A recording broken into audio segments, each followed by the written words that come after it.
Emma Thompson couldn't sleep. Past 3 a.m., 6 natural ways to beat insomnia.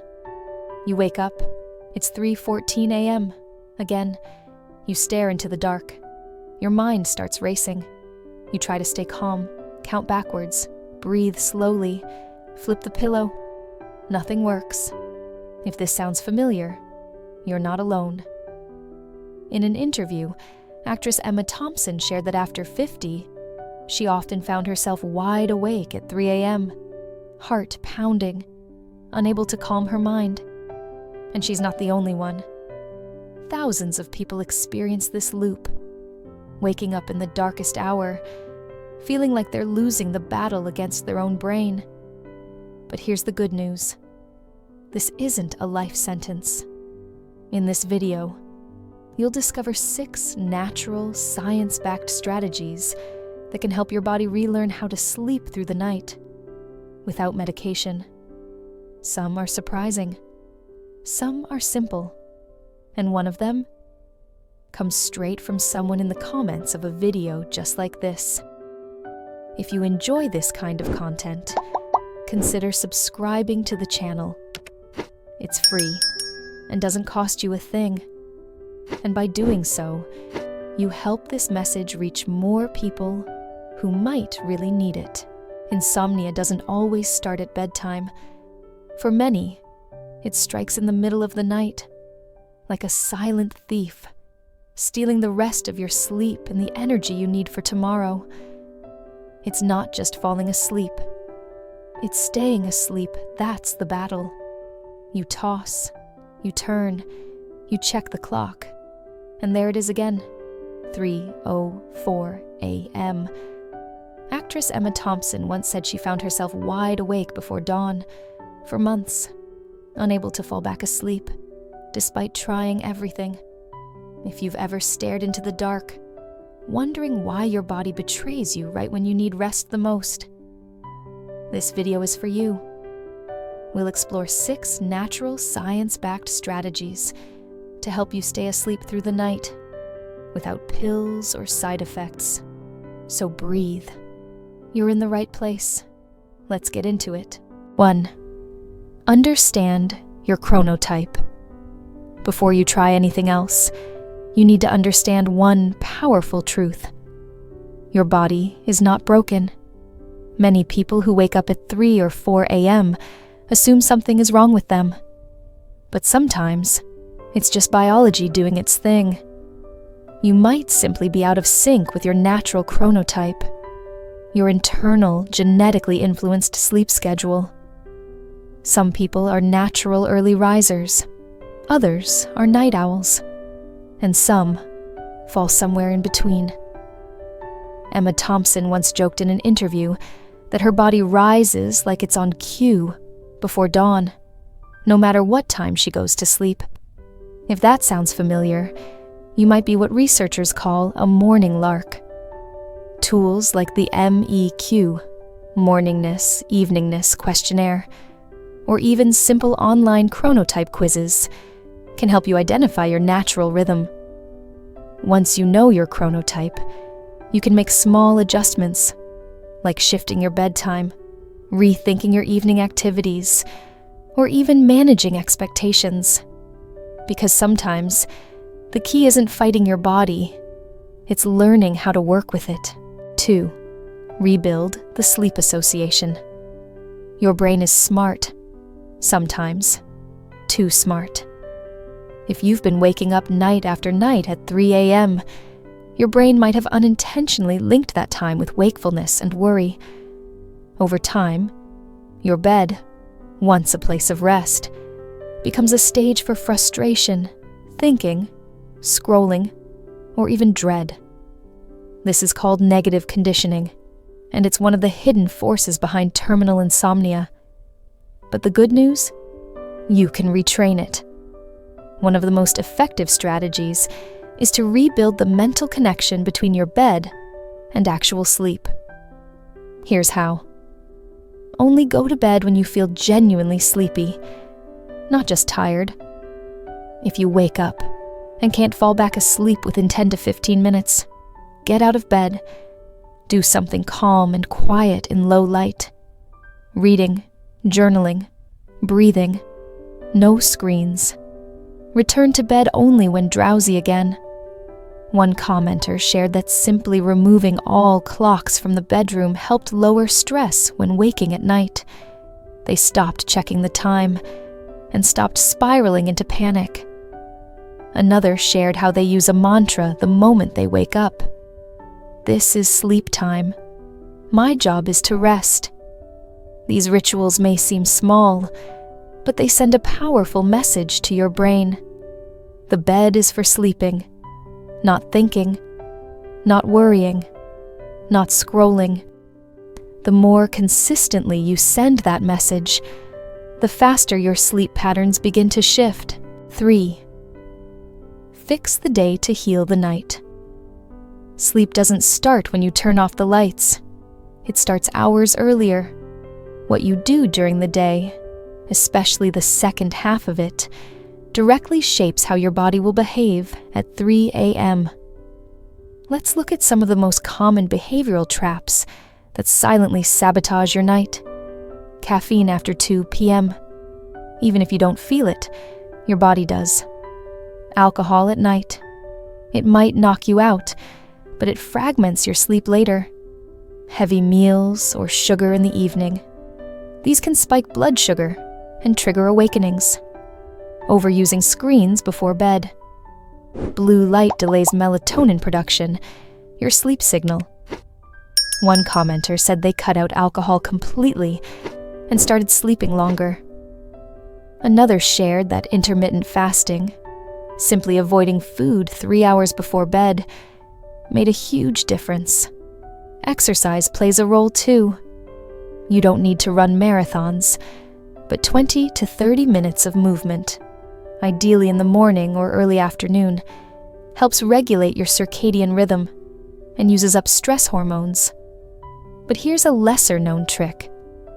Try to avoid naps after 5 p.m., even short ones. They reduce your sleep pressure and make it harder to stay asleep later. And beware the second wind.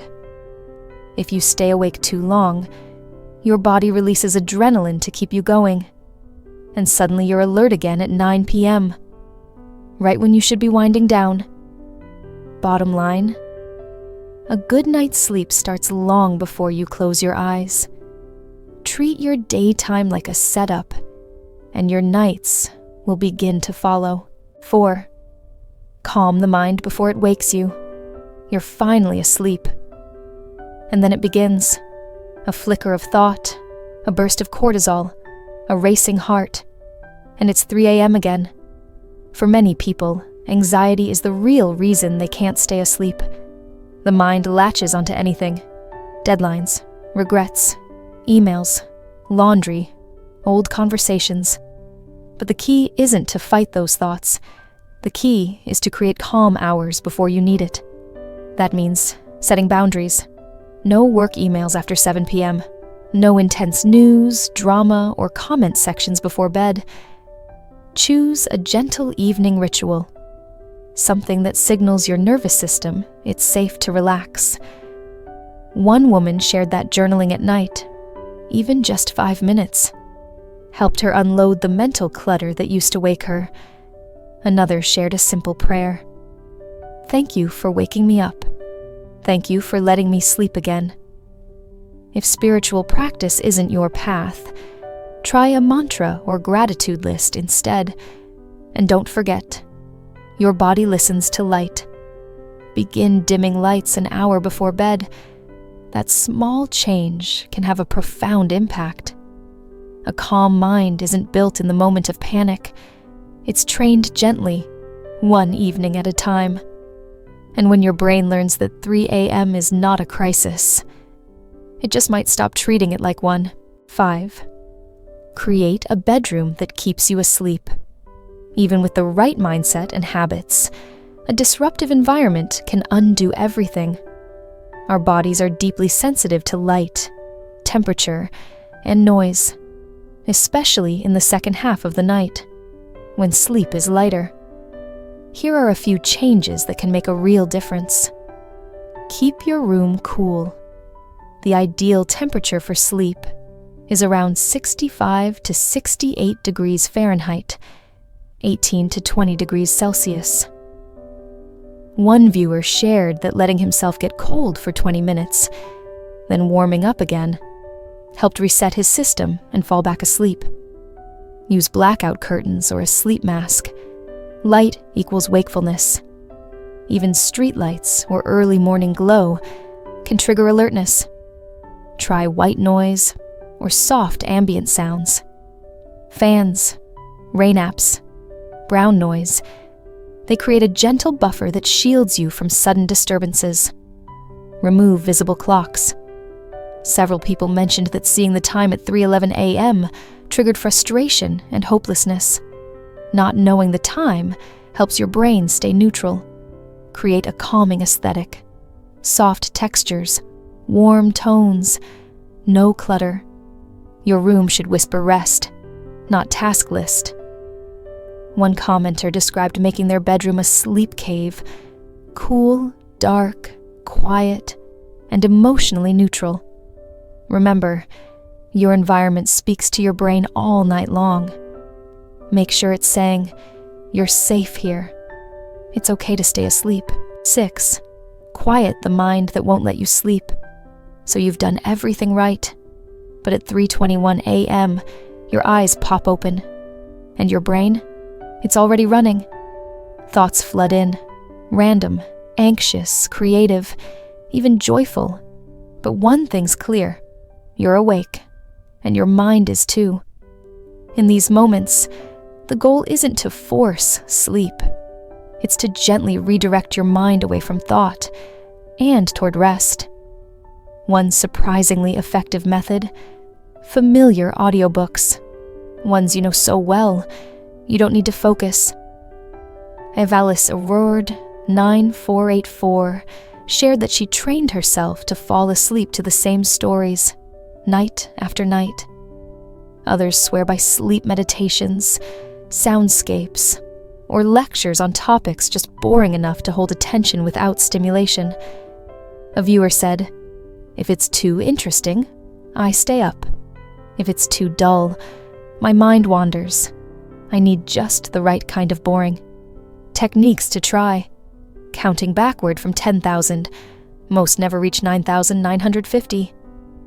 Progressive muscle relaxation. Tense and release from toes to head. Mantras like, "I am safe, I am resting," repeated softly in your mind. Box breathing. 4 to 4 to 4 to 4 seconds. In, hold, out, hold. And here's something that helps more than you think. Don't stay in bed getting angry. Yositime described the trap perfectly. The frustration piles up. You're tired but wired. Then it's too late to get real sleep. Instead, give your mind a quiet task, a ritual, a rhythm, because sleep doesn't respond to force. It responds to trust and stillness. If you've made it this far, know this: you are not broken. Whether you've struggled with 3 a.m. wake-ups for weeks, months, or even years, there is hope. Sleep isn't something you chase or force. It's something you prepare for, protect, and eventually welcome back. You don't have to try all 6 strategies at once. Pick one. Start small. Let your body relearn safety at night. And if any part of this video spoke to you or reminded you that you're not alone, I'd love to hear about it in the comments. If you enjoy this kind of content, consider subscribing to the channel. It's free and doesn't cost you a thing. And by doing so, you help this message reach more people who might really need it. Sweet dreams, whenever they come.